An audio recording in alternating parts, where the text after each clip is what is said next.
5, 4, 3, 2, 1, 0.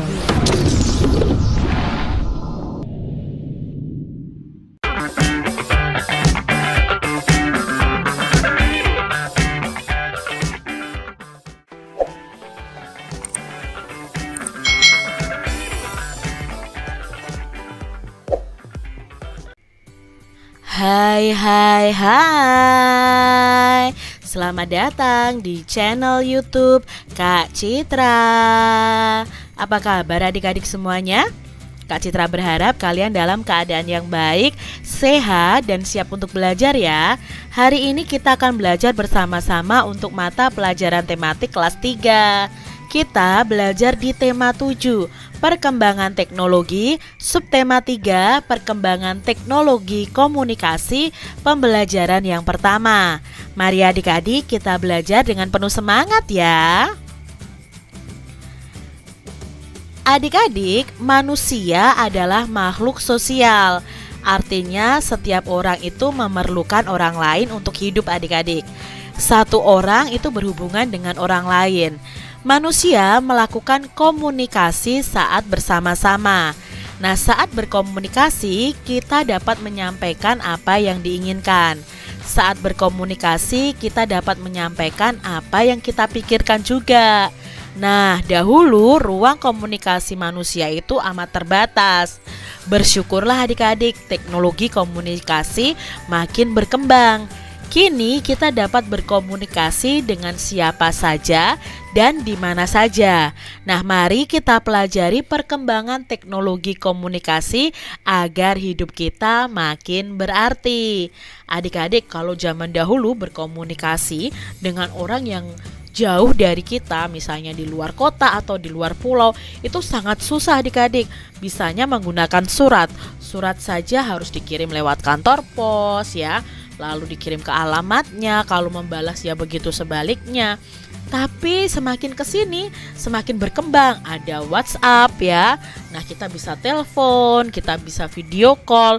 Berarti di situ ada perkembangan teknologi komunikasi. Sore hari, Dayu dan Lani berkumpul di rumah Siti. Saat bermain di teras rumah, Pak Pos datang ya mengantarkan majalah dan surat untuk Siti. Seminggu yang lalu, Siti memesan majalah anak di sebuah toko dengan bantuan ibu. Nah, ibu memesan menggunakan pesan singkat pada ponselnya. Saat ini kita itu bisa membeli barang tanpa perlu berkunjung ke toko yang menjualnya adik-adik. Ya, kita bisa beli di toko online ya, banyak sekali, ada Shopee, ada Tokopedia, ada Bukalapak, ada JD.id ya, itu kan termasuk aplikasi yang di situ kita bisa membeli apapun dan dari manapun adik-adik. Siti mengajak Dayu dan Lani untuk membaca majalah tersebut bersama-sama. Salah satu wacananya itu tentang sejarah komunikasi. Siti, Dayu, dan Lani tertarik membaca tentang sejarah komunikasi. Sejarah komunikasi. Nah, komunikasi adalah cara penyampaian gagasan antar manusia. Pada awalnya komunikasi itu dilakukan secara tatap muka dan pesan disampaikan secara lisan adik-adik. Namun kebutuhan untuk menyampaikan informasi secara tidak langsung juga sangat diperlukan, sehingga ilmu tentang komunikasi semakin berkembang. Ada bermacam-macam cara penyampaian pesan dari jauh. Suku Indian menggunakan asap sebagai tanda pesan adik-adik. Di Indonesia dikenal adanya dengan kentungan atau kalau bahasa Jawa itu kentongan adik-adik. Nah, kentungan ini digunakan untuk penyampaian tanda bahaya bagi warga adik-adik. Nah, selain kentongan atau kentungan ini, gong itu dapat menjadi pilihan sebagai penyampai pesan.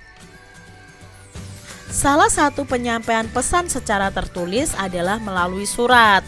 Sebelum adanya kertas, surat itu ditulis di atas daun lontar namanya adik-adik. Nah, pada saat mesin cetak telah diciptakan, alat komunikasi ini berkembang melalui surat kabar atau koran. Nah, setelah itu surat kabar, lalu media komunikasi seperti radio dan televisi mulai berkembang hingga akhirnya sekarang ada internet kan adik-adik. Nah, saat ini ada jaringan internet. Manusia itu dapat bertukar informasi melalui surat elektronik atau email adik-adik. Manusia dapat juga bertukar informasi melalui berbagai jejaring sosial. Nah, jejaring sosial itu dapat menghubungkan ke belahan dunia dimanapun adik-adik. Contohnya ya, dengan internet ini kalian bisa menyaksikan video dari Kak Citra melalui YouTube. Nah, YouTube itu kan untuk membukanya butuh internet. Kak Citra berada di Semarang. Kalian ada di mana? Coba. Kenapa kok bisa kalian melihat video pembelajarannya Kak Citra? Ya karena adanya internet. Nah, dari internet ini kita bisa membentuk informasi atau bertukar informasi melalui jejaring sosial. Contohnya ya, ada YouTube, ada WhatsApp, ada Facebook, lalu ada Instagram dan lain sebagainya. Itu disebut dengan jejaring sosial. Apakah adik-adik masih ingat tentang kalimat pokok dari setiap paragraf? Mari kita amati, kita tuliskan kalimat utama dari setiap paragraf pada bacaan tadi adik-adik.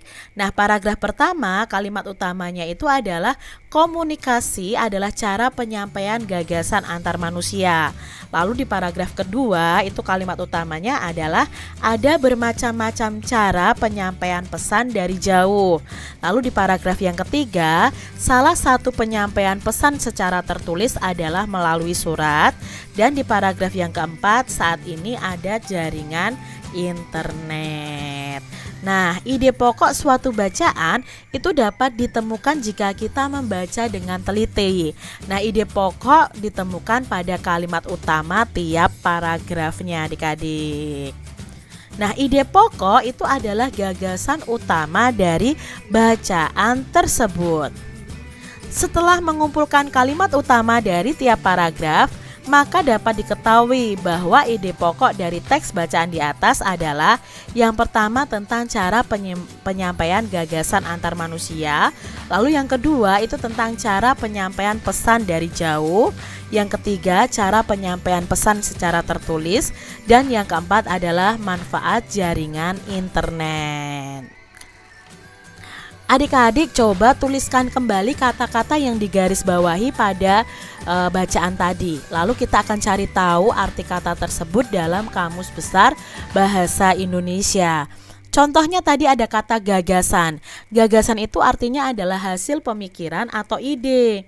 Lalu ada kata pesan. Pesan itu perintah, nasihat, permintaan, amanat yang disampaikan lewat orang lain.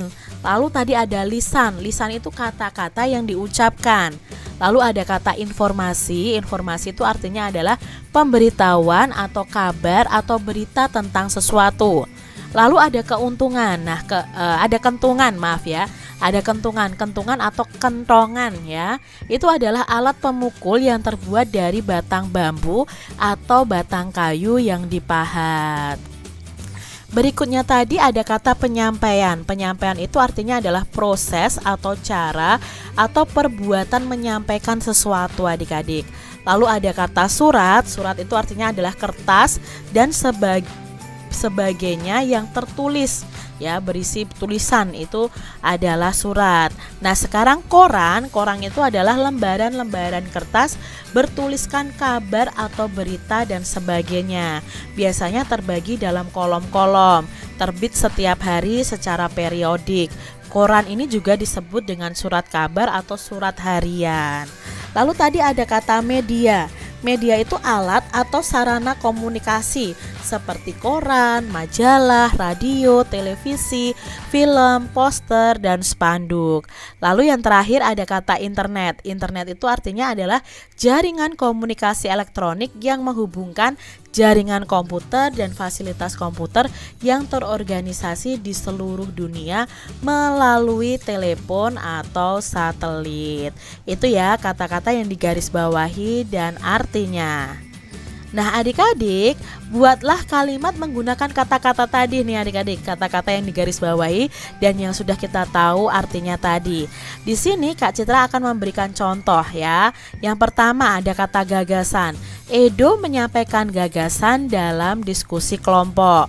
Lalu yang kedua ada kata pesan nih. Pesan tertulis dapat disampaikan melalui surat. Yang ketiga ada kata lisan.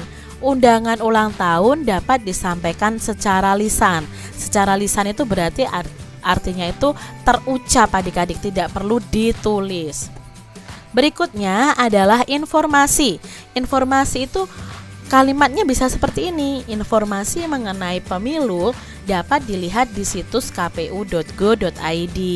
Lalu ada kata kentungan, itu merupakan alat komunikasi tradisional. Nah, lalu ada kata penyampaian, lalu ada kata surat, koran, media, dan internet. Coba ya adik-adik buat kalimat berdasarkan kata-kata yang digarisbawahi tadi. Ini adalah contoh dari Kak Citra. Siti mendapat kiriman kartu ucapan terima kasih dari toko majalah yang pernah Siti pesan. Nah, kartu tersebut cantik sekali adik-adik. Kartu itu disebut dengan kartu pos. Unsur garis, bidang, dan warna pada kartu pos itu menarik untuk dilihat.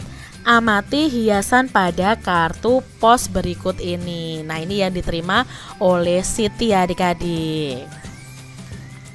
Siti mengajak Dayu dan Lani membuat kartu pos. Siti menyediakan karton seukuran kartu pos. Selanjutnya Siti dan Dayu serta Lani itu menghias sekeliling kartu pos dengan karya hiasan.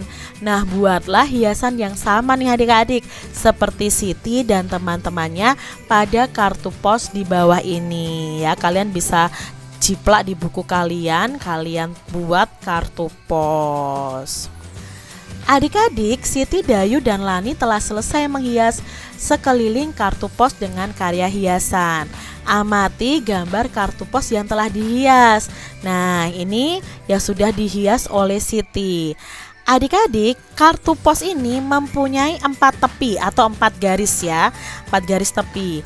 Jumlah panjang keempat tepinya itu disebut dengan keliling kartu pos. Maksudnya bagaimana? Jika garis ini atau sisi ini ditambah sisi yang ke atas, ditambah sisi yang ke samping, ditambah sisi yang ke bawah ini, inilah yang disebut dengan keliling benda. Nah, bendanya di sini adalah kartu pos, berarti ini adalah keliling kartu posnya. Kartu pos ini berbentuk persegi panjang. Persegi panjang itu mempunyai 4 sisi.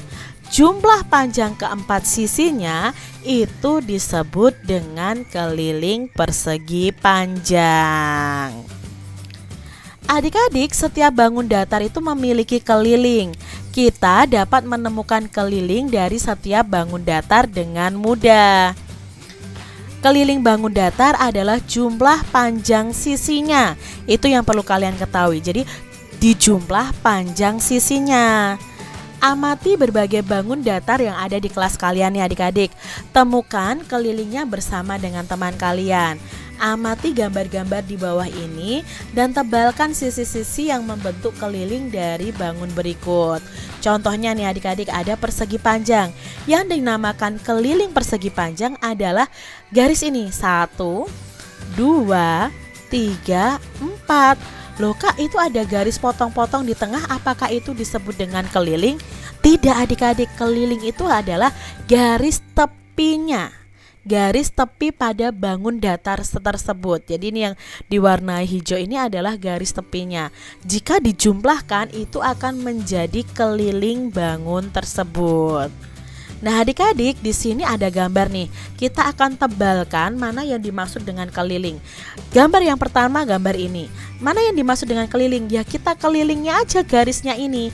Ya dari ini atas ke bawah, ke samping, ke atas. Nih ya, miring, lalu lurus ke samping, lalu miring ke bawah. Inilah yang ditebali Kak Citra ini yang dimaksud dengan keliling. Lalu gambar ini adik-adik, mana yang dimaksud dengan keliling? Nah, yang dimaksud dengan keliling ya garis tepinya. Ini yang putus-putus ini bukan garis tepi adik-adik, ini namanya garis diagonal. Itu tidak termasuk dalam kelilingnya. Jadi yang keliling ini yang Kak Citra warnai kuning ya.